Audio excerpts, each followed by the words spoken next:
रखकर जला दी है। व्यापार होगा, व्यवसाय होगा, या फिर घर में रखा हुआ धन होगा, 15 दिन के लिए वो छिन्न होगा, वो जाएगा। पैसा टिकने वाला नहीं 15 दिन तक, चाहे कुछ भी कर लो। नेत्र खोल कर बोले क्या क्या चाहिए बोलो।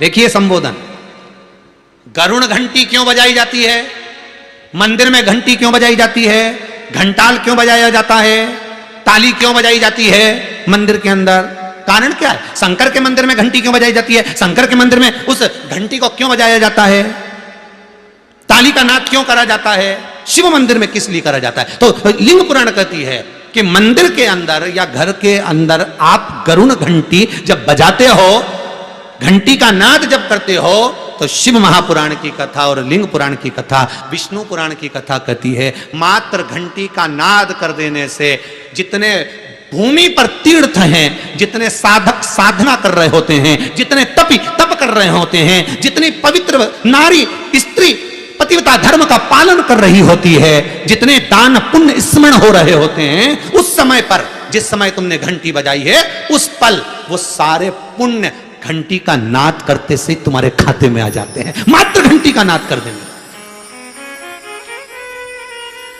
शंकर जी के मंदिर में जाकर ताली का नाद किया जाता है। ताली का नाद शिव मंदिर में क्यों बजाई जाती है, उसका कारण उस मंदिर में जितने बैठे होंगे, जो भजन कर रहा, तप कर रहा, साधना कर रहा, अभिषेक कर रहा, पूजन कर रहा, 3 बार ताली बजाने से उनका सारा का पुण्य हमारे खाते में 1 सेकंड में आ गया। और हमें लगता है हम शंकर को रिझा रहे हैं, शंकर को रिझाया, शिव ने तुरंत दे दिया। घर में गरुण घंटी का नाद करना, इसलिए बच्चों को खेलने के लिए घंटी नहीं दी जाती। गरुण घंटी कोई खेलने के लिए नहीं देता, खिलौने दे देंगे, दूसरा सामान दे देंगे, पर गरुण घंटी नहीं देंगे। क्यों नहीं देते, क्योंकि गरुण घंटी का जब नाद करा जाता है तो सबका पुण्य हमारे खाते में आ जाता है। कोई साधारण घंटी बजाना पूजन के समय पर, स्मरण के समय पर, भजन के, इसलिए घंटी भी हर कभी नहीं बजाई जाती, समय समय पर। और आपसे भी निवेदन है, मंदिर में भी जाओ ना तो घंटी का नाद करो तो बड़े प्रेम से करो, ऐसा नहीं कि तुम लेट बजाए जाओ बजाए जाओ बजाए जाओ, ऐसा ही नहीं कि लटकी है तो बजाए जाओ। क्या मतलब, वो घंटी को बजाने के लिए आएगी? नहीं, उसका एक समय, उसका एक संबोधन, उसका एक आनंद। कई मंदिरों में मंदिर का पट बंद हो जाता है, दरवाजा बंद हो जाता है, तो भी लोग घंटी बजा देते हैं। दोष है, दोष है। भगवान अगर मंदिर में सो रहे हैं, लिखा हुआ है मंदिर के खुलने का समय इतनी बजे से इतनी बजे तक, मंदिर बंद है तो घंटी नहीं बजना चाहिए। जिस जगह पर ब्राह्मण विद्वान हैं, साधक हैं, संत हैं, साधु हैं, मंदिर अगर बंद होता है तो उसके साथ में घंटी के नीचे के भाग को रस्सी से ऊपर बांध दिया जाता है जिससे बजे ना। क्यों? कहते हैं अगर भगवान अगर विश्राम कर रहे हैं, सो रहे हैं, निंद्रावश हैं या पट बंद है, उस समय पट बंद का समय है और घंटी का अगर नाद हो जाए तो कहते हैं 11 ब्राह्मण के भूखे रहने का दोष लग जाता है जीव को, मात्र घंटी बजा देने पर, अगर भगवान विश्राम कर रहे हैं।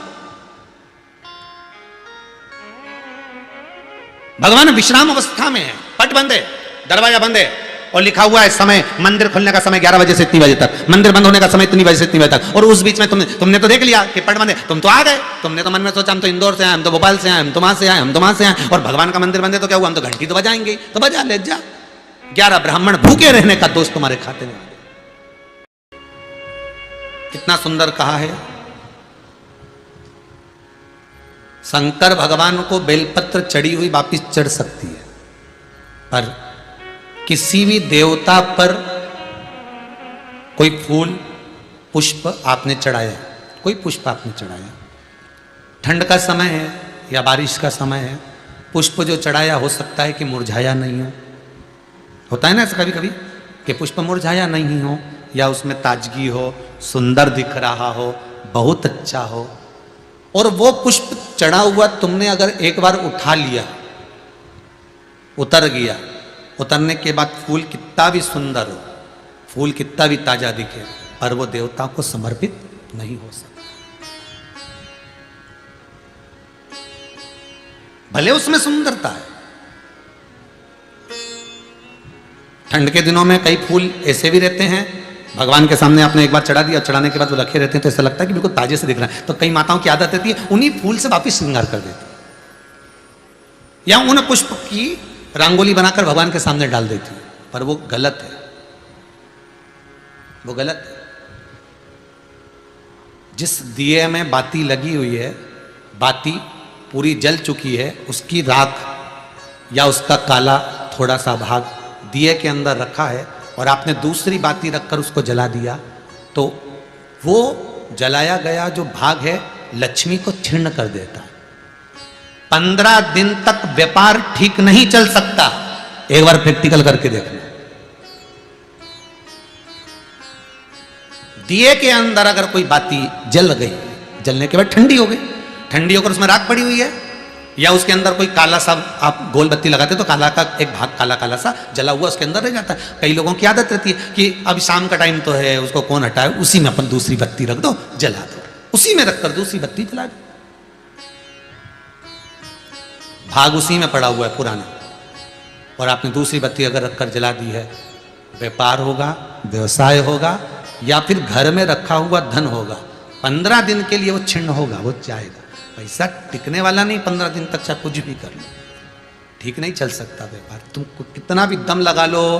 कई लोग कहते भी होंगे कि हमारी दुकान तो 8 दिन तो अच्छी चलती, 8 दिन के बाद नए क्या हो जाता है, 15 दिन अच्छी चलती, 15 दिन के बाद नए जाने क्या हो जाता है। तो उसमें गलती ढूंढो कि हम गलती क्या कर रहे हैं। नहीं तो व्यापार तो अच्छा चल रहा है, ग्राहक भी आ रहे हैं, सब कुछ होता है। जब 15 दिन ग्राहक आते हैं तो 15 दिन क्यों नहीं आते, 8 दिन ग्राहक आते हैं तो 8 दिन क्यों नहीं आते, उसके पीछे तुम्हारा कोई कारण होगा। फिर अपनी गलती को ढूंढो कि हमारी गलती क्या हो रही।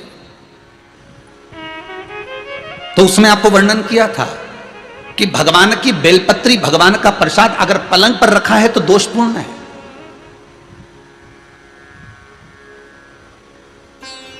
वो दोषपूर्ण है।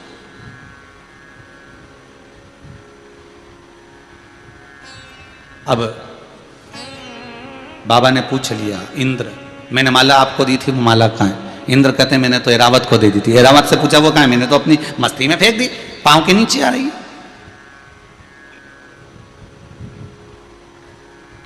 मैं तुझे श्राप देता हूं इंद्र, तो तेरी सत्ता के विमुख होगा। जितना तुझे तेरी सत्ता से प्रेम है इंद्र, तुझे अपना सिंहासन प्रिय है, मैं तुझे श्राप देता हूं कि तेरा वो सिंहासन तेरा छूट जाएगा। माला का अंतर देखिए, जिस माला को आप लेकर बड़े खुश होते हो, वो माला अगर सही जगह नहीं जाती, जिस भगवान की बेलपत्री को लेकर आप खुश होते हो वो बेलपत्री सही जगह नहीं जाती, जिस प्रसाद को लेकर आप खुश होते हो वो प्रसाद अगर सही जगह नहीं जाता तो उसका फल क्या भोगना पड़ता है वो देखिएगा।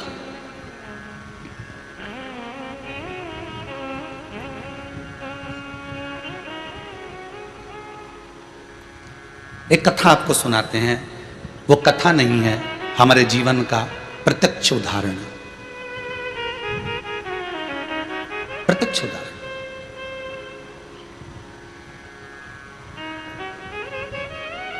भवानी मंडी में भंवरलाल जी शर्मा रहते हैं, शायद वो कथा सुन रहे होंगे। वो कथा सुन रहे होंगे, ये मुझे विश्वास है। उनका नियम था, हर महीने वो गोवर्धन नाथ जी की परिक्रमा करने जाते थे, और हमारा भी नियम था, हम गोवर्धन नाथ जी की परिक्रमा हर महीने करने जाते थे। कई बार ऐसा योग बन जाता था कि वो परिक्रमा पे हमारी कोई पहचान नहीं है, हमारी कोई जान नहीं है। ये भंवरलाल जी का नाम हमको तो बाद में मालूम पड़ा कि ये भवानी मंडी के रहने वाले, वो भी पूछा उनसे, वो भी रो रहे थे तब पूछा गया। ये हकीकत की कथा, ये कोई कथा किसी पुस्तक से नहीं है, ये प्रमाणित था।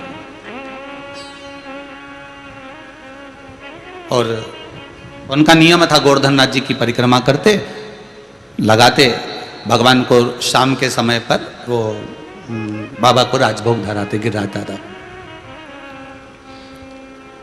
खूब भगवान की सत्ता थी, खूब वैभव था, खूब पैसा था। जितनी बार आते वो आधा पीपा का, एक पीपा का, आधी बोरी का, एक बोरी का, वहाँ बोरी से राजभोग होता है गिराची में, तो वो भोग लगा देते, ठोर, मोहन थाल, लड्डू सब करते। अब धीरे धीरे बहुत उनका वैभव, बहुत पैसा था भंवरलाल जी के यहाँ, काम भी अच्छा था उनका, शायद पत्थर वत्थर का कोई काम था तो अच्छा। 6 महीना 8 महीना लगातार परिक्रमा उन्हें हर महीने करी, हम भी जाते रहे परिक्रमा, हमने भी घनी करी।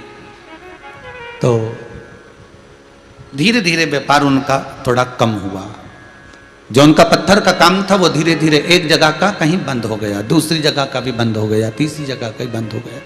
बड़े दुखी हो गए।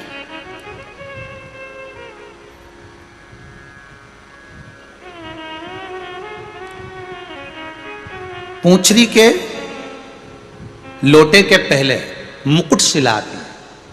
उस मुकुट शिला पर हम बैठे हुए थे और ये भैया निकल कर जा रहे थे, और आज ये दोनों पति पत्नी की आंख में आंसू भरे हुए थे परिक्रमा करते करते। अब मुख से निकल गया, भैया आप कौन हो, क्यों रो रहे हो? और वो भी गिरिराज दादा की शरण में रो रहे।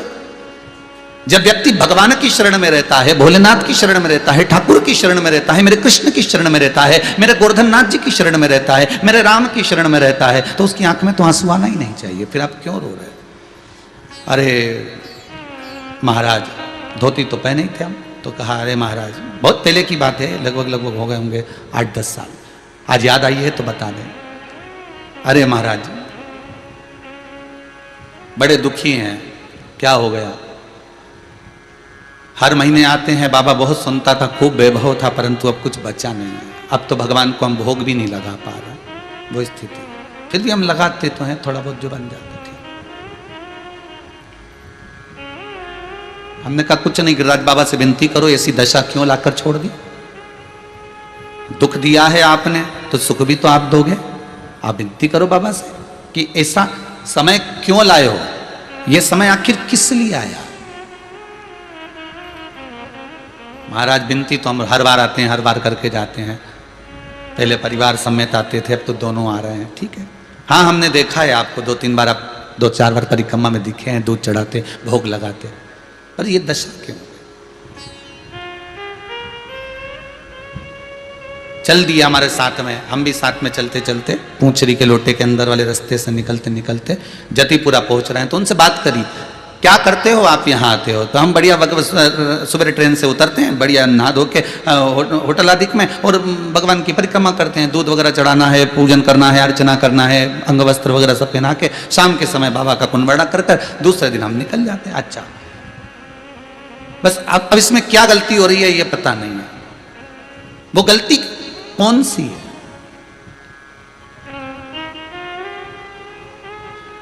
स्कंद पुराण में एक चीज बहुत पहले पड़ी हुई थी, बेलपत्री हो, प्रसाद हो, माला हो, इसका जब अपमान होता है तो व्यक्ति को रोना पड़ता है। ये स्कंद पुराण का है।